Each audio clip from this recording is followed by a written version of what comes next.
गिबियावनो दुलाराय बर' फरायसा आफाद, बर' थुनलाइ आफाद आरो दुलाराय बर' हारिमु आफादनि जानानै गोजोन मोनाबिलिनि गासै मानगोनां रायजो राजा नोंथांमोननिसिम आङो गोजोन हामलायनाय आरो गाहाम हामलायनाय आङो बावहरग्रोबाय। दिनै जे जोङो दुलाराय बर' फरायसा आफाद आरो दुलाराय बर' हारिमु आफाद आरो बर' थुनलाइ आफादनि जानानै बेखौनो नोंथांमोननि खौरां बिजोंनि गेजेरजों रायजो राजा बा नायगिरि बिथांमोननिसिम जोङो फोरमायनो लुबैदों आरो खावलायनो लुबैदों जे गाबोन 6 तारिख एप्रिल गाबोननि अक्ट'आव मोनाबिलि 4टा बाजियाव बा 4 रिंगानिफ्राय दुलाराय बर' फरायसा आफाद, बर' थुनलाइ आफाद आरो दुलाराय बर' हारिमु आफाद जथायै जे बर' हारिमुवारि आरो दोरोङारि गासै माने 13टा आइटेम जि आइटेमफोरा दिनै GI टेग बा जिअग्राफिकेल इन्डिकेसन दिनै माने रेजिस्टार्ड जाबाय।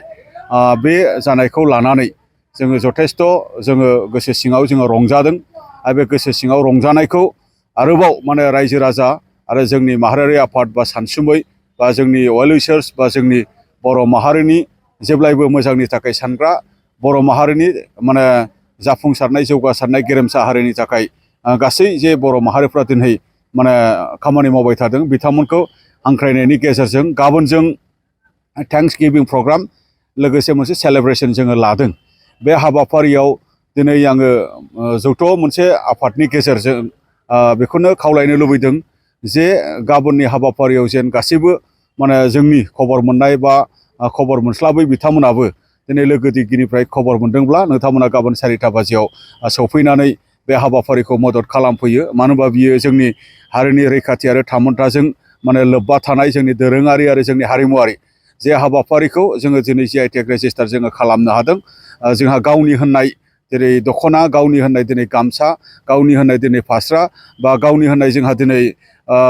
मा होनदों जे जोंना खाम, सिफुं, जथा आरो गंगोना लोगोसे जानाय आइटेम बायदियै दिनै मा होनदों गंगार दुन्दिया आरो दिनै मा होनदों खारदि आरो दिनै मा होनदों जोंना खेरादाफिनि बैफोरबायदि आइटेमफोरखौ जोङो दिनै GI टेग जोङो मोननो हाबाय। बियो जोंनि थाखाय खोब माने गोजोनथाव बाथ्रा। दा बे हाबाफारिखौनो जोङो खुंफुंगोन जिहेथु बे हाबाफारियाव जोंनि दुलाराय बर' फरायसा आफादनि मानगोनां आफादगिरि मुश्री दिपेन बर' बिथाङा बे मेल बा सेलेब्रेसन बा थेंक्स गिभिं हाबाफारिखौ बिथाङा सामलायगोन। लोगोसे बे हाबाफारिखौ बेखेवगोन बर' थुनलाइ आफादनि मानिजाथाव आफादगिरि डक्टर सुरत नार्जारि सार बिथाङा आरो बे हाबाफारिनिनो गाहाय आलासि महरै मुश्री प्रमद बर' बिटिआरनि माने गेदेर CEM बिथाङा बाहागो लागोन आरो जर'खा आलासि हिसाबै मानगोनां माने उरखावग्रा ब्रह्म आसामनि माननिनां मन्थ्रि बिथाङा बाहागो लागोन। लोगोसे बेवहाय मख'जाथाव आलासि हिसाबै बिटिआरनिनो EM मानगोनां रेवरा नार्जारि लोगोसे मानगोनां MP रोनगोरा नार्जारि आरो गोबां बेबायदि जे जोंनि GI टेग खालामनाय जे हाबाफारि बे हाबाफारियाव लोब्बा थानाय जे जोंनि बायजोनि आलासि बिथांमोनखौबो जोङो खावलायदों। दा दिनै बेखायनो दिनै जोङो नोंथांमोननो फोरमायनो मोननानै जों गोजोननाय मोनदों जे जायखौ लानानै जोङो सिगांनिफ्रायनो नाजाबोबाय थादोंमोन, एबसुनि डेलिगेटआव सावरायबोबाय थादोंमोन आरो दिनै मा होनदों साहित्य सभानि डेलिगेटआव सावरायबोबाय थादोंमोन,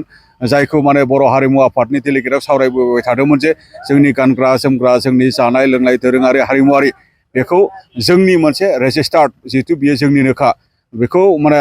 खालामनांगौ होननानै बियो कारज'करि माने जाजोबाखैमोन, बेखौ जोङो मोननो हायाखैमोन। दिनै मोनफुंनो हानायनि थाखाय जोङो रंजानो लाहार फाहार खालामदों। दा बेखायनो गासैखौबो लैहोर लैहोरै बाहागो लाफैनो थाखाय आं गुरै खावलायहरबाय। गोजोन्थों। बेखायनो जोङो दिनै मोनथामबो आफादनि जानानै जोङो खावलायनो सानदों जे क'क्राझार नोगोरावनो थानाय क'क्राझार माल्टिपार्पस हायार सेकेन्डारि फिल्डनि जे प्लेग्राउन्ड गेलेग्रा फोथार बे क'क्राझार टाउननिनो फ्लाइअभार बेजों नांजाबनाय जे गेवलां फोथार बे फोथाराव जोङो बे हाबाफारिखौ लानाय जादों। दा बे हाबाफारियाव गासैखौबो बाहागो लाफैनो थाखाय आं गुरै खावलायहरबाय।